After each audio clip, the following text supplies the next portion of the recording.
Gente, bom dia.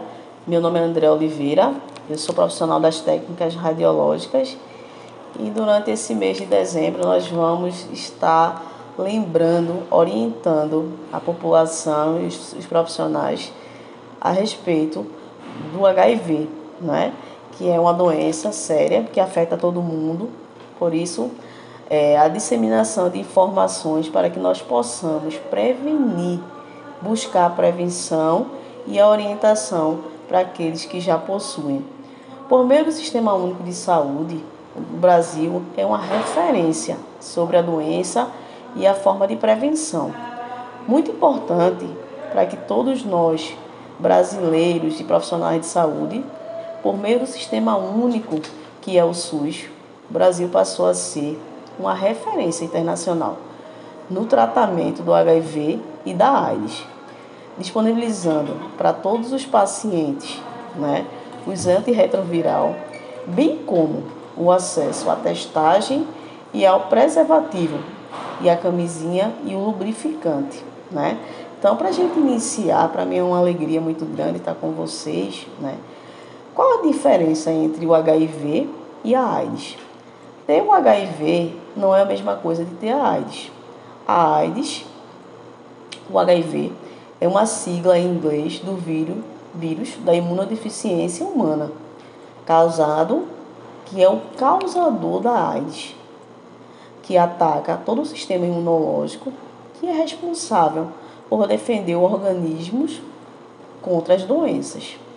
Já a AIDS é a síndrome da imunodeficiência adquirida. É o estágio mais difícil, é o estágio mais avançado da doença, causada por quem? Pelo vírus do HIV. Então, todos os pacientes, quando acometidos da AIDS, da síndrome da imunodeficiência adquirida, o paciente ele é mais suscetível a doenças oportunistas, a doenças que estão dispostas a acabar com o sistema imunológico do indivíduo. Fisiologicamente falando, quando nós estamos com as nossas defesas em dia, estamos protegidas, nosso sistema nervoso central, ele não vai ser acometido das diversas doenças. Então, seja um simples resfriado, as chamadas infecções oportunistas, elas vão de um simples resfriado, até uma tuberculose. Atualmente, é possível conviver com o vírus e viver com qualidade. Basta seguir o tratamento indicado e as recomendações das equipes de saúde. Mas como é que a gente pode, hoje, na atualidade, o índice de pacientes soropositivos aumentou muito, em especial com os jovens, O público mais jovem, eles têm realmente negligenciado a prevenção. Então, quando a gente pensa em prevenção, a gente começa a pensar em informação. A informação, ela é essencial para que nós possamos ter resultados melhores em relação à disseminação do HIV. Então, como é que acontece? Como é que ocorre a transmissão do HIV? Ele é transmitido através do sexo vaginal, oral, sem camisinha. Então, através também de compartilhamento de seringas e agulhas e canudos e cachimbos por meio de uma pessoa. Cachimbos de utilização, de drogas. Então, através desse compartilhamento, seja de agulha, de seringas e canudos e cachimbo, por mais de uma pessoa, a possibilidade da transmissão e da disseminação ela é muito grande. Pode ser transmitido também da mãe para o seu filho, durante a gestação, durante o parto, a amamentação, todo o cuidado e orientação necessária para que essa gestante ela possa fazer com que o seu filho ele não receba essa transmissão. Então, é um momento também de preocupação maior. Também pode acontecer a transmissão através de compartilhamento de instrumentos que furam ou que cortam né, os pérforos cortantes. Então, a gente tem uma preocupação como os profissionais de saúde, um cuidado na manipulação, né, de seringas, de pérforos, para que não haja contaminação. Então, o Hospital Correia Picanso, ele é um hospital de referência de quando acontece qualquer tipo de contaminação por parte de profissionais de saúde, né?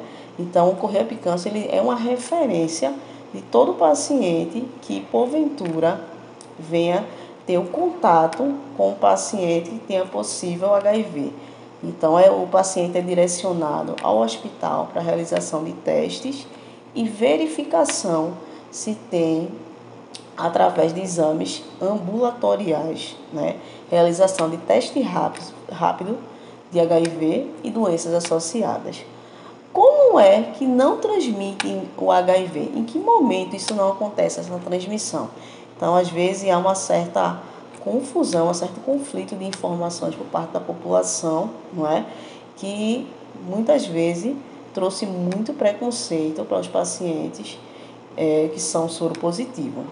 Sexo com uso de preservativo, você não vai transmitir beijo no rosto, beijo na boca, suor e lágrima, picada de inseto, aperto de mão ou abraço, sabonete, toalha, lençóis, talheres, assento de ônibus, piscina e banheiro, doação de sangue e também pelo ar.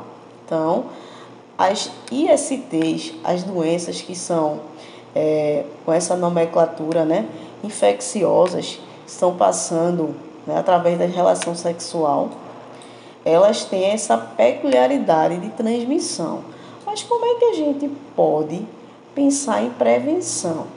A prevenção, ela está combinada e é uma estratégia que faz uso em suas diferentes esferas, seja na parte biomédica, comportamental e também na parte estrutural.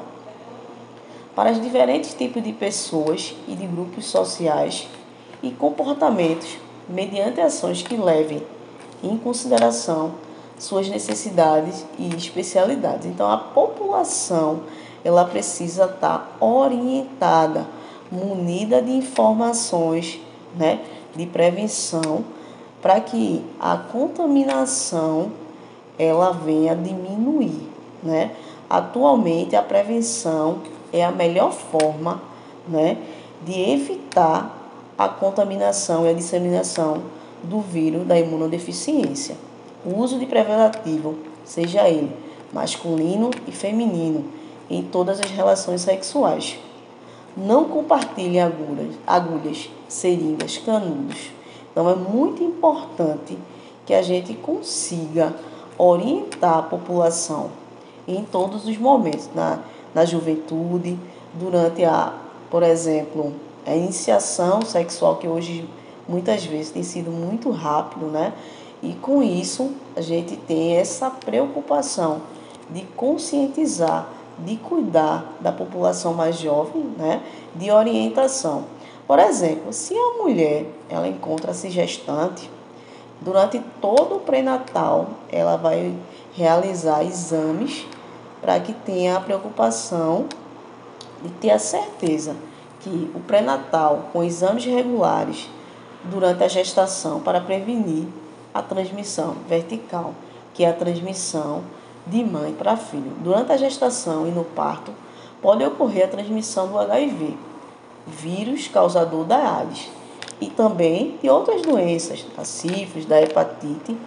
O HIV também pode ser transmitido durante a amamentação. Então, por isso, as gestantes e também suas parceiras sexuais devem realizar o teste para saber se tem sífilis, HIV durante todo o parto, durante todo o pré-natal. O diagnóstico no tratamento precoce pode garantir o nascimento saudável do nosso bebê. Então, é bem importante realização de testagem, né? A testagem ela vai ser realizada. Então, hoje existem testes rápidos. Quando uma pessoa ela tem uma relação sexual desprotegido, então, e a gente vai pensar em cuidar, em prevenir, nesse momento a gente vai começar a pensar na questão da testagem. Hoje o SUS ele oferece para a população, né, diversos lugares que realizam a testagem. Quando eu vou testar? Em que momento eu vou pensar em testar? Os testes devem ser realizados com regularidade, sempre que o indivíduo tiver passado por uma situação de risco. Que situação é essa, Andréa? Quando o indivíduo ele teve uma relação sexual sem uso de preservativo, sem uso de camisinha, ele vai precisar realizar os testes. Então, seja numa policlínica de referência, seja no hospital Corrêa Picanso, no Hospital Oswaldo Cruz. Então, todas as pessoas que tiveram uma relação sexual sem camisinha, não é? Então, ou tem diversos parceiros, geralmente os profissionais que trabalham, né, são o que a gente chama de profissionais do sexo, eles são orientados, né, para que eles possam utilizar a camisinha, o método de proteção. No Brasil, todas as pessoas que são diagnosticadas com HIV recebem um tratamento pelo Sistema Único de Saúde, é um tratamento gratuito, né? O tratamento traz vários benefícios, o paciente ele pode viver, né, ter uma vida mais tranquila. Hoje, com os medicamentos, com as políticas públicas, tem sido voltada para a orientação dos pacientes. Diminuir as complicações relacionadas às infecções pelo HIV, isso tem sido uma meta. A redução da transmissão do vírus também melhora a qualidade de vida dos pacientes e diminuir a mortalidade. Então, uma coisa muito importante que quando a gente está recebendo os pacientes para tratamento, seja para orientação, seja para o acompanhamento do paciente que já foi diagnosticado, né? O tratamento também tem a finalidade de prevenir a transmissão do HIV. Isso porque os medicamentos, os antirretrovirais, reduzem a quantidade de vírus circulante no corpo de cada indivíduo, né, vivendo com HIV, fazendo com que ele alcance a chamada carga viral indetectável. Então, assim, quando o paciente ele está tomando as medicações, ele pode, com certeza, né, chegar a ter essa carga neutra, essa carga viral quase que imperceptível, quase que indetectável. Pessoas que vivem com HIV, com carga viral indetectável, têm a possibilidade insignificante de transmitir o vírus. Isso é muito positivo. O uso regular e o uso correto dos medicamentos, dos antirretrovirais, melhora a qualidade dos pacientes. Então, a gente tem visto que aquele paciente, quando ele chega no Corrêa Picanso, quando ele chega no Oswaldo Cruz, que ele está fazendo o uso da medicação de forma correta, de forma inteligente, né, de forma consciente, a gente tem visto que esses pacientes ele tem uma qualidade de vida melhor, né? Então, com isso, as políticas públicas, elas têm sido voltadas para a prevenção, para o diagnóstico, mas também para o tratamento. Então, assim, o tratamento ele vai fazer com que esse paciente ele tenha, né, uma qualidade de vida melhor. Então, eu estou trazendo aqui alguns dados, né, alguns números em relação à questão da contaminação, da transmissão do HIV. Então, em meados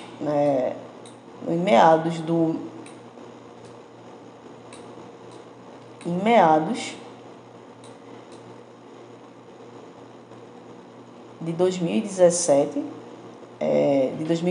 2018, 2019, 2021, a gente tem visto que o paciente que mais tem ocorrido a transmissão são com os jovens.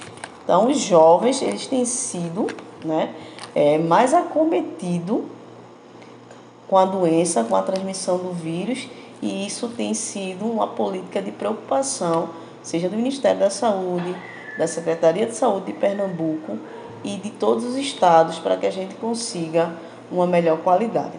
Mas quando esse paciente ele é diagnosticado, quando esse paciente ele está durante o tratamento e ele chega para ser admitido em um hospital porque ele já desenvolveu algumas doenças associadas, por exemplo, uma tuberculose, uma pneumonia, uma telectasia, né?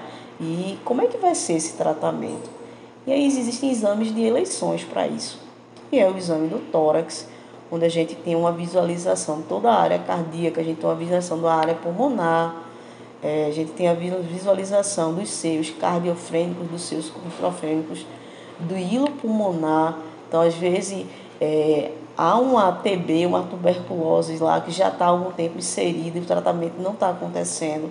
Então, o paciente ele vai ser acompanhado, né, desse tratamento, a realização de exames, sejam no período da internação dele, do tratamento de internação.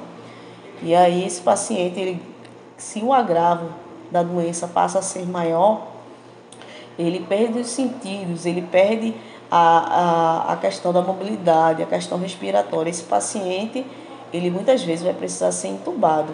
A intubação, após a intubação, é necessário a realização do exame do tórax com qualidade.